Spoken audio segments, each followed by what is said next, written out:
A very good morning to 11th class student. Now in this video we are going to study about the properties of water. First of all, we have already discussed that water show sp3 hybridization and its structure is tetrahedral. In place of tetrahedral, but in actual its structure is V shape and bend shape due to lone pair repulsion which is greater than lone pair bond pair repulsion which is greater than bond pair repulsion. Now comes to physical properties of water. Water show boiling point at 100 degrees Celsius, that is called 373.2 Kelvin. Freezing point is 0 degrees Celsius and 273.2 Kelvin. Water is a polar solvent. That's why it is universal solvent, because it dissolves all ionic compound in its, due to like dissolve like concept. It is polar in nature, so it can dissolve easily the polar molecules, polar compounds, that is ionic in nature. Water is a polar solvent or polar in nature due to presence of strong intermolecular force of friction, that is hydrogen bonding, and due to presence of this intermolecular strong force of friction they have high specific heat, thermal conductivity, and they show large surface tension and dipole moment. So all these properties of water depends upon their polar nature and their force of attraction. Now comes to next property of water, that is amphoteric nature of water. First chemical properties, that is amphoteric nature of water. Due to this property, water act as acid as well as base. Water act as acid when it is present with strong base, and water act as base when it is present with strong acid. See here in first reaction HNO3 plus water, where HNO3 act as a strong acid and water act as here base.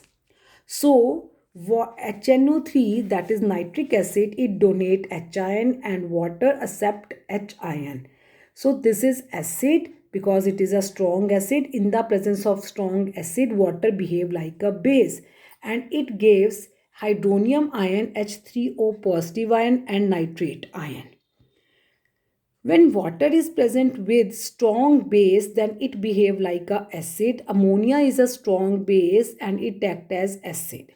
So it donate H ion and ammonia accept H ion. So after donating H ion, it form hydroxide ion, and after accepting H ion, ammonia form ammonium ion.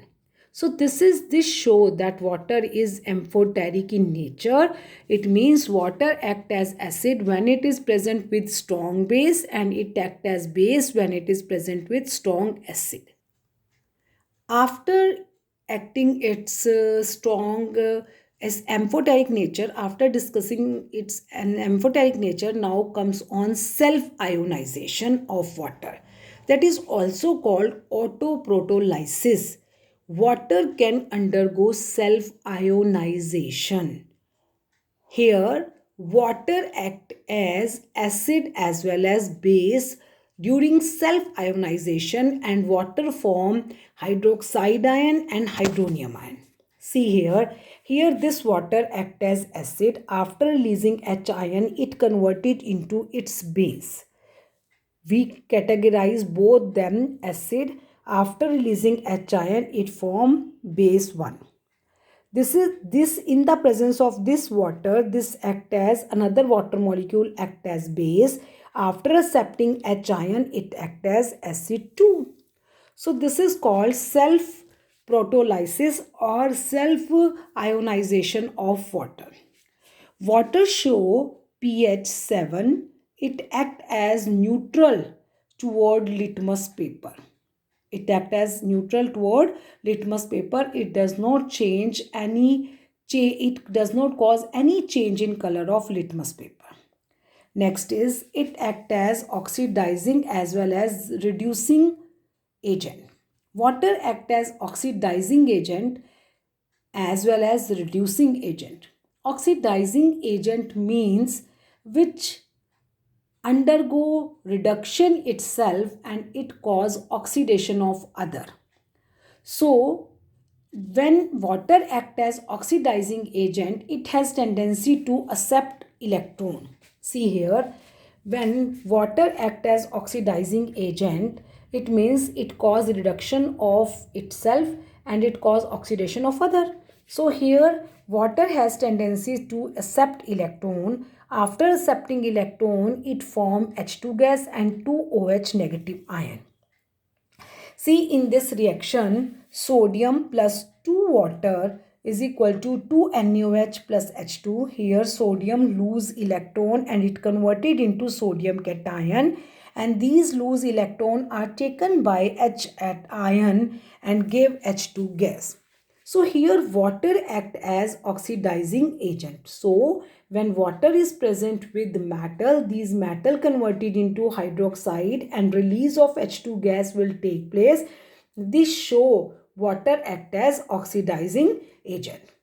What do you mean by reducing agent? Water here losing electron. So water undergo oxidation and it cause the reduction of other. See, in this reaction, fluorine, where oxidation number of fluorine is 0, when react with water, it form HF, where fluorine oxidation number is -1 and O2.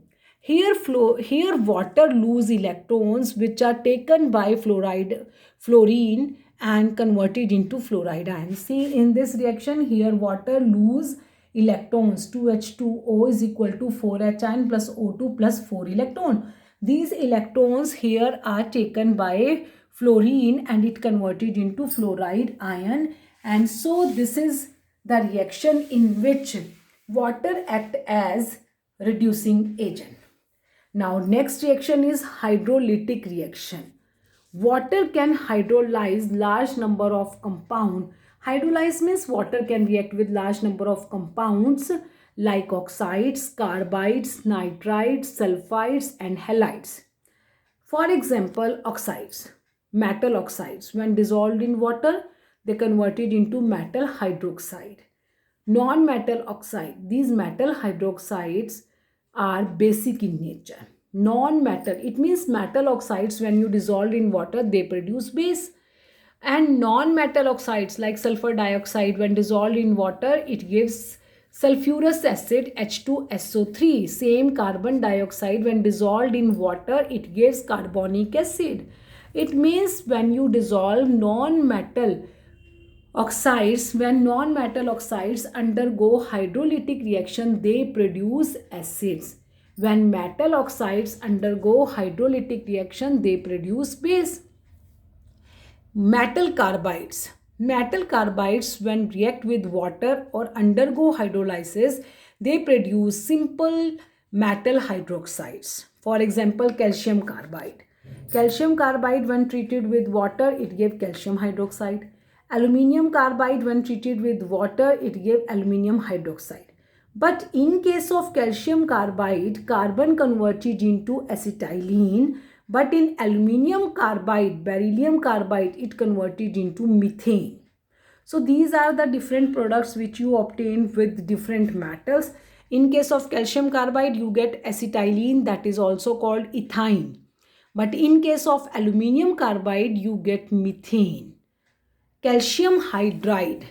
Calcium hydride on hydrolysis, again metal gave metal hydroxide and hydrogen gas is released. This is the best method of preparation of hydrogen gas because metal hydride on hydrolysis gives large number of hydrogen gas, large amount of hydrogen gas. In the same manner, magnesium nitride and calcium phosphide, when react with water, undergo hydrolytic reaction and metal again converted into metal hydroxide. It means magnesium converted here into magnesium hydroxide, calcium converted into calcium hydroxide, but nitrogen converted into their hydride, that is called ammonia. Phosphorus converted into phosphine gas. So metal nitride, metal phosphide on hydrolysis gave metal hydroxide and hydrides of nitrogen and phosphorus, that is called ammonia and phosphine gas. In case of aluminium carbide, what you get? You get aluminium hydroxide as well as methane. In calcium carbide, calcium hydroxide and acetylene. So these are the methods by which you get different compounds: ammonia, phosphine, acetylene, methane, uh, by hydrolysis of oxides, carbides, nitrides and phosphides of metal. So these are the hydrolytic reactions of water. So water is used to prepare large number of compounds from their carbides, hydrides, nitrides and phosphides. I hope all these chemical properties of hydrogens are clear to you. Next chemical property is hydrate formation. Next property is formation of hydrates. Many ionic compounds crystallize when their aqueous solution concentrated and cool. Then we get some crystals. These crystals are hydrated hydrated form of this salt. In these ionic compound, they associated with large number of water molecules in different manner. In some crystals, they joint with metal by forming coordinate bond. In some cases, they joint with metal by forming hydrogen bond, and in some cases, they occupy interstitial site.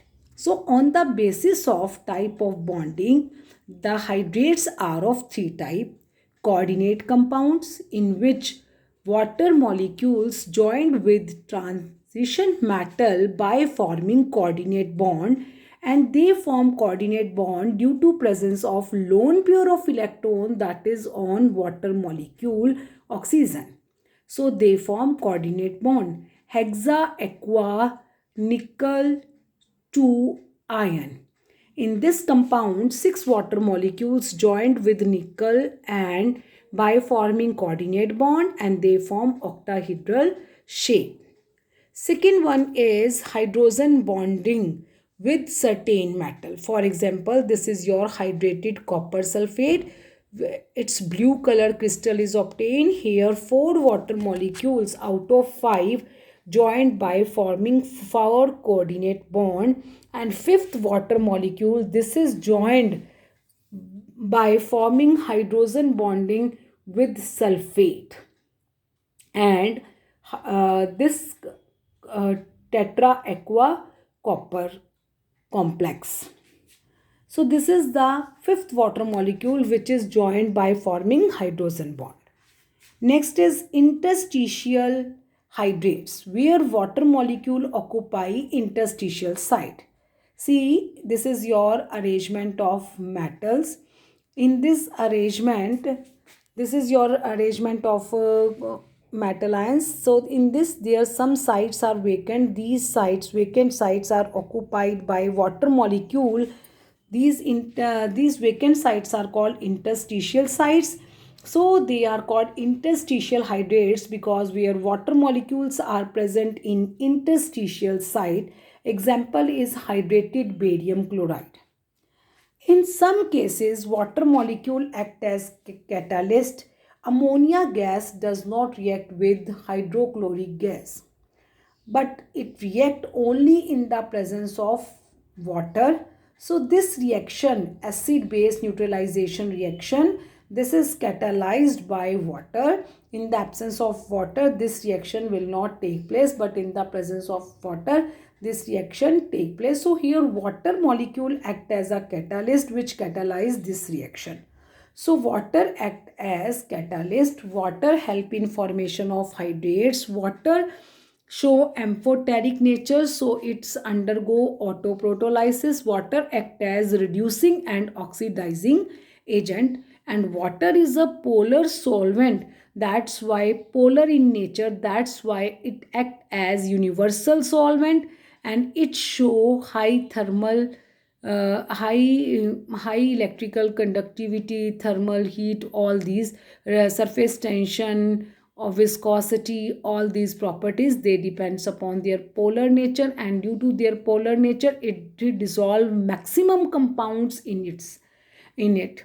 So these are the properties of water. Please do NCRT question that is given in your back exercise of NCRT book related to water topic in your notebook. If you have any problem, please contact me. Thank you. Have a nice day.